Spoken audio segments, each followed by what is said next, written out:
Is anyone raising this good?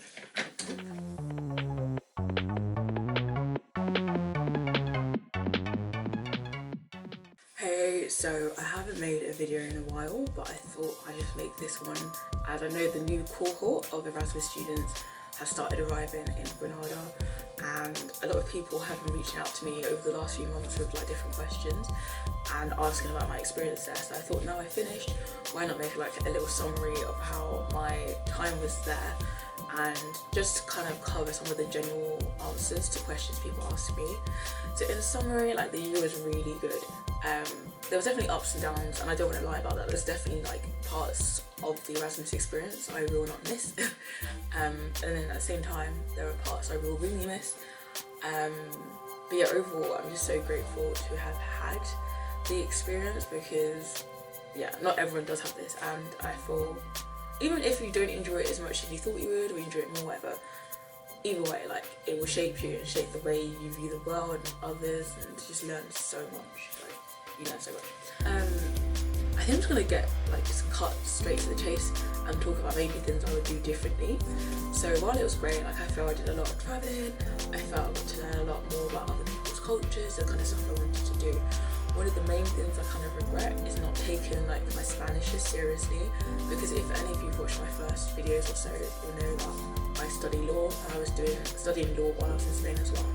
And although it was in Spanish, if you think about studying, like you only really need to like understand the lecturer and maybe do some reading, and that's it.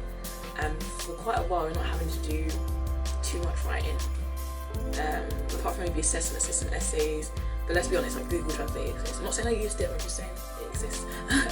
And even with speaking, like some teachers try to encourage you to speak in class, but if you're sat with other Erasmus students, that can easily turn to English.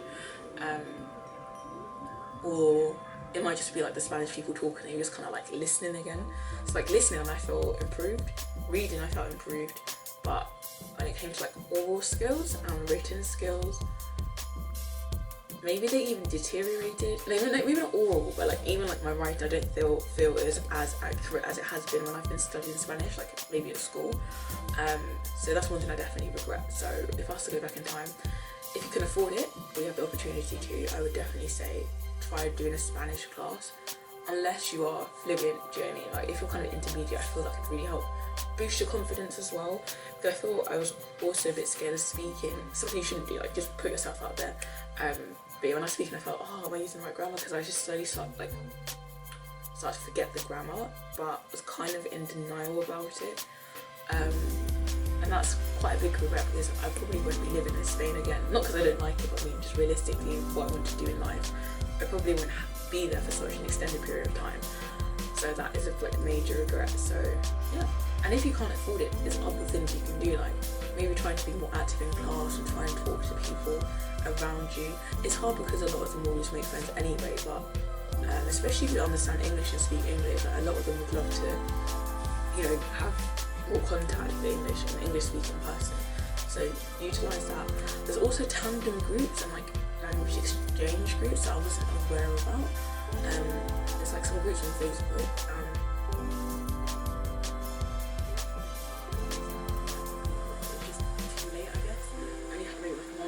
Left, and I was busy with exams, and it was just, why didn't I find it earlier? So that would be something I'd recommend. Obviously, like stranger danger, so be careful if you're meeting someone from online. Like if you've made friends, tell them about your whereabouts and try and talk to them in, like, I don't know, a few weeks before you meet up maybe.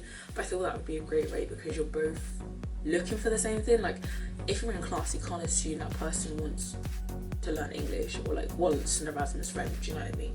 But like if you do it through the Facebook group routes, the whole purpose of that group is to find people that want that language exchange. So I think that's a great way. To practice your Spanish. I just feel more confident speaking Spanish, because I feel for me as well, a lot of it was confidence. I'm not a perfectionist, but I hate the idea of not being able to speak perfectly, and I feel that prevented me speaking a lot of the time when I had the opportunity to. So yeah, that's one of my biggest regrets. I don't say there's anything I regret too much. I said this before, it's a bit controversial. Most people I feel would already be in Granada now, but if you're still looking for accommodation, I would still just recommend staying in a hostel or hotel for a week, 2 weeks, whatever, and just view flats when you're there, like in Granada, because it didn't go wrong for everyone, but for me, I was one of the unlucky people. I viewed online, I booked it online, and I got there and I just didn't like the flat at all. Like, my flatmates liked it, but I hated it so much. It felt like nothing was working. Like, one of the toilets had this horrible stench, and stuff like that you can't see online. So it's so much better to go and view it in person and actually, like, you know, vibe with it. And yeah, that's one thing I would do differently as well. What else? I don't know, I think those are my major regrets. The other language one. And yeah, for now, that's it. If anything else pops up, I'll just add another video. Okay, so I had to re-record this because I realised I forgot the name of all the different areas. But one question people keep on asking me is, where should I live? Like, what part of Granada? And I think there's not a black and white answer to that. It all depends. But if you want like an authentic experience of Granada and you want to be like in the hub, like the centre of everything that's going on, I would recommend living in El Centro, the centre essentially.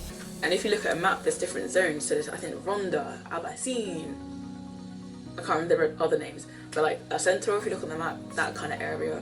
If you want names of streets, Pedro Antonio is a good street to live on.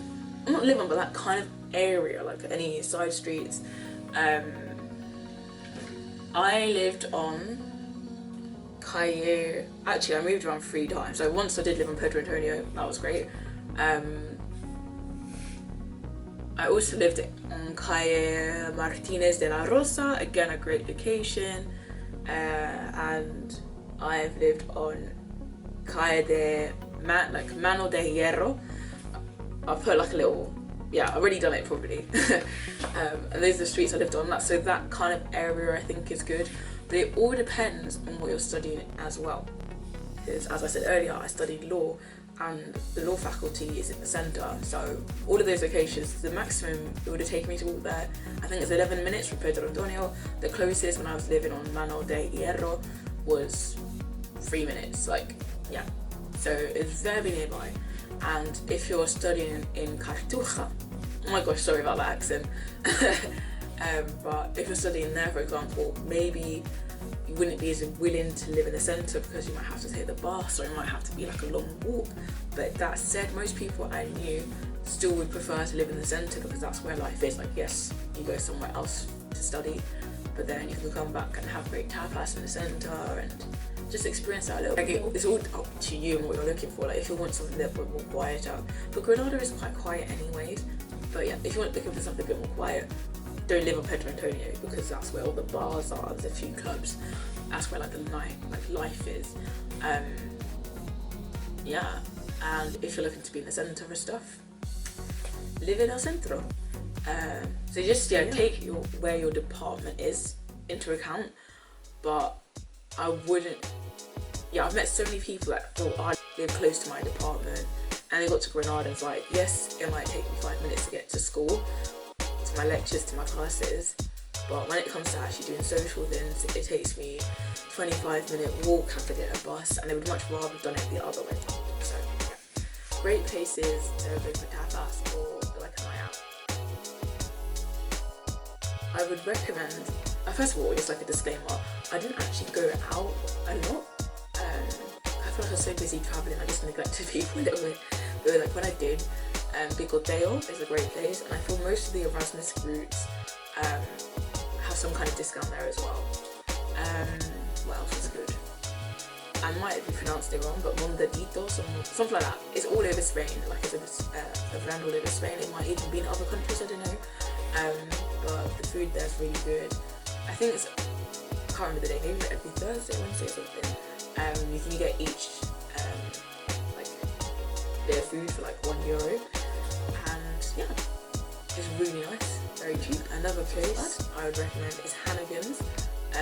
I have been there myself and I really enjoyed it. It's an Irish pub, so it's a bit like if you're looking for a Spanish experience, but it's a really nice pub anyway. actually a nice atmosphere, places to sit down, it's great.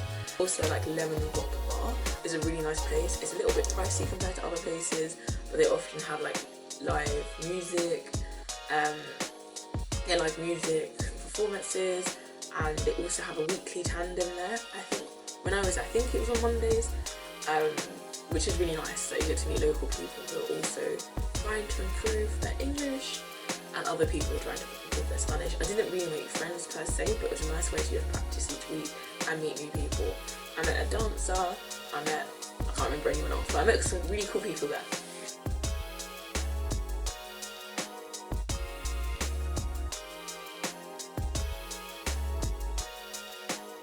Just other like advice for things to do in Granada, like obviously visit the Alhambra. People probably tell you about this, but I think there is some way to get a free ticket if you're a student, but I can't remember the process. I think you need to go to some place at like 9 AM and there's a huge queue to get there early, and you can get yourself a free ticket to the Alhambra. But yeah, I can't remember the details for that, but now I've told you, you can find out the information yourself. Check out the Emycet, check it out. I left it quite late to check it out properly, but yeah, go there, walk through the streets. It's really beautiful, it's very different, especially if you're from like the UK. Like, that place is like so different, like you won't find anywhere like that in the UK, so it's really beautiful.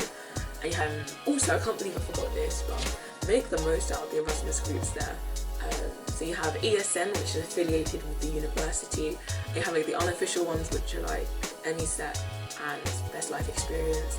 I hope they don't see this video, I don't want to get sued. I would say ESN tends to be cheaper, but they don't tend to do as many trips. And they don't tend to do as many trips. What else is good about ESN? And they tend to keep sizes a lot smaller, while the other two, their trips can be like a lot of people, so it depends what you want. Like that could be a great way to meet new people, or you might prefer something a little bit more intimate. Best Life Experience and Emycet I feel quite similar. So with them, I would just say whatever's cheaper, like whatever trips are cheaper, whatever dates match up better with what's going on in your life. Yeah. And I would also say, like, the first time I was going so crazy, like, oh, I need to go on all these different trips. But if you're, first semester, but if you're there for the whole year, don't go crazy, because like they repeat the same trips the second semester. So places like Seville, Sevilla, what else? Ronda, Cordoba, like most like the Andalusian places, they repeat. The Portugal trip, they repeat. The Morocco trip, they repeat for people who were there the whole year. Yeah, that's it, I would say. I'm sure there's so many stuff I missed out, I'm not gonna lie. But yeah, those are the main groups. And I feel like there's certain groups that I preferred the atmosphere of and others I didn't. Some I felt were more organised, some that didn't, weren't as organised. But I feel like it's not my place to put that all over YouTube. I'm not here to get sued. But like, if you have any questions, I probably will leave my social media information at the end, so just get in touch with me. If you're looking for places to buy like stuff for your house, Dealz is quite good. This is not the most politically correct term, but everyone calls them chinos, which is basically like shops. So it tends to be owned or like run by Chinese people. So it doesn't seem politically correct, but like that's what they say in Spain. And they tend to just sell like loads of like houseware houseware stuff. So it might be plates, spoons, forks, decoration, scissors, stationery, like anything you would need for your house or education, they will have it. There's one called Variety. I'll insert the name of the street you can find it on. That was my go-to. In all those different locations I lived, I always went to Variety because it's really big and they tend to have stuff you want, and the people there are really nice and helpful. I passed the year, if that's any consolation to anyone, because I know some people be like, who are studying in Spanish but don't study Spanish back home, might be like, oh, like I'm so scared studying in Spanish. It will be scary and really difficult at first, but after a while you just get used to it. Even by the end, I feel like I wasn't fully understanding everything, but you understand enough, do you know what I mean? Like, you don't need to understand every single word, you know? this video has definitely been longer than I anticipated, and I haven't even covered everything I wanted to, but I hope this has helped. And if you have any more questions, please comment below, and I'm happy to make another video. Yeah, I hope you have the most amazing time. Make the most out of it, because it flies by so quickly. Like, I cannot believe my Year Abroad is over, and I see all these notifications on my Facebook of like the new trips they're organising for you guys, and I'm so excited, but I'm so jealous. So make the most out of it. I'm literally back at university now in Bristol, getting ready for my final year, and yeah, wish you all the best, and get in touch if you have any questions. Thank you for watching, and yeah, good luck with everything. There will be ups, there will be downs, but hopefully it's a great experience. Pensé que antes de terminar este video debería grabar mi español ahora, y no es perfecto, no puedo hablar con fluidez, pero puedo hablar un poco, entonces estoy feliz. Este año voy a estudiar un poco de español con derecho. La mayoría de mis cursos, o no sé, clases son de derecho, pero tengo una clase de español. Entonces, con mi experiencia en España, en Granada, ojalá mi español mejore. Si no, pues he intentado y tengo un nivel que puedo usar a veces.